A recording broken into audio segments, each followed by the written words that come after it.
How's it going, guys? My name is Chase Farrow and welcome to my channel. If you saw my last videos on LS Fest, then you saw that my right brake duct took a cone to the face at around 70 to 75 mile an hour, and it absolutely got obliterated on track. And this was the result. Now that obviously poses a little bit of a problem because, well, now it's ugly.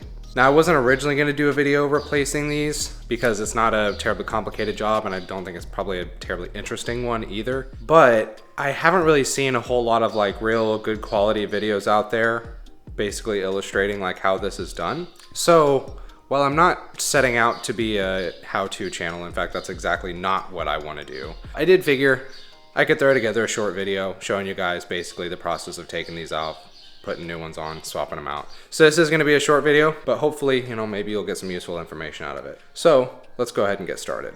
All right, so I already got the car jacked up and the wheel off. So now we have to take off a bunch of these little 7mm. There's one here.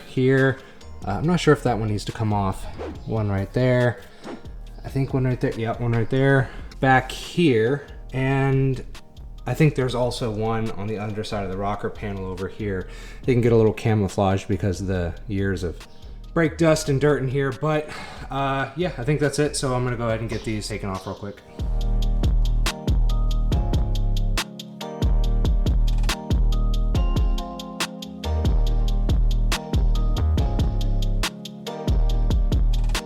All right, so now you should be able to see that there just appears to be basically 4 nuts holding that on back there. Can't tell if they look like 7mm, so you'll probably need a deep socket for that for sure.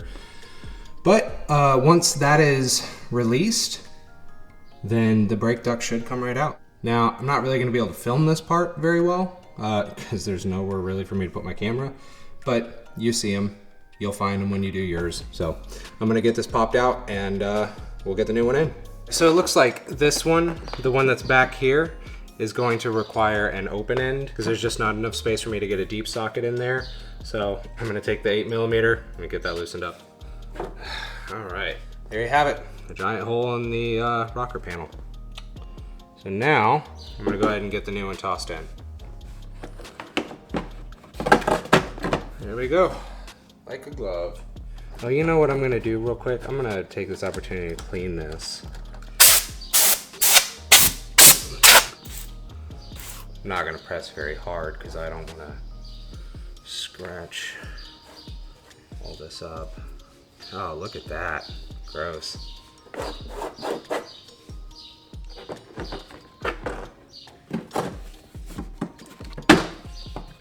Now, as much as I really love the color match, having them torch red, I've had to paint those twice now, or repaint them twice, because unfortunately these ducts are just absolute magnets for rocks. So what I might do is I might get some side splitters.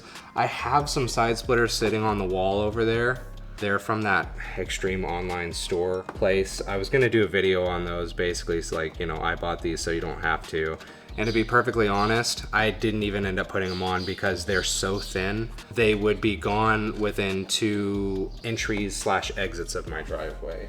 And it's not that my driveway is just like horrifyingly steep or something like that. It's just, these things are just so flimsy that I have no faith in them at all.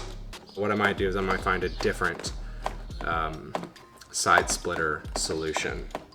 All right, so I got the brake duct and the inner fender liner back in here. I didn't end up filming the way that I ultimately ended up getting it in there because I'm not really 100% certain that I was doing it correctly. It's in there, it's secured, everything's all bolted up. However, I'm not 100% certain the actual way that I was installing it was correct.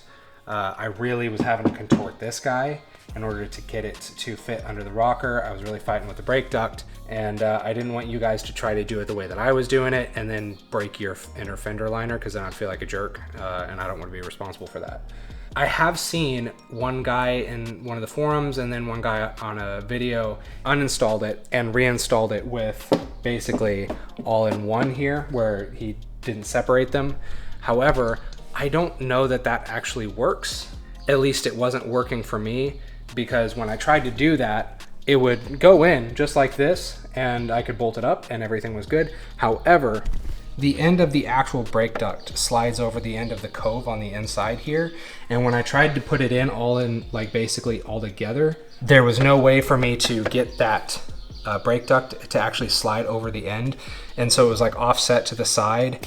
And that means that any air that was going in there wouldn't have actually gone through the brake duct, and this would have been completely useless. So I put the brake duct in first, and then I like basically contorted the fender liner around it. It worked, it's in there, but I just feel like there's got to be a better way to do it, because that was just a massive headache. But anyways, I'm gonna go ahead, I'm gonna do the other side. I'm not gonna film it, there's really no need to. It's basically what you just watched me do, but mirrored on the other side. But yeah, I'm gonna leave off there. Thank you guys so much for watching. I hope that there was some useful information in here for you. And yeah, until next time, drive safe, throw your car batteries in the ocean, and I'll see y'all later. Bye.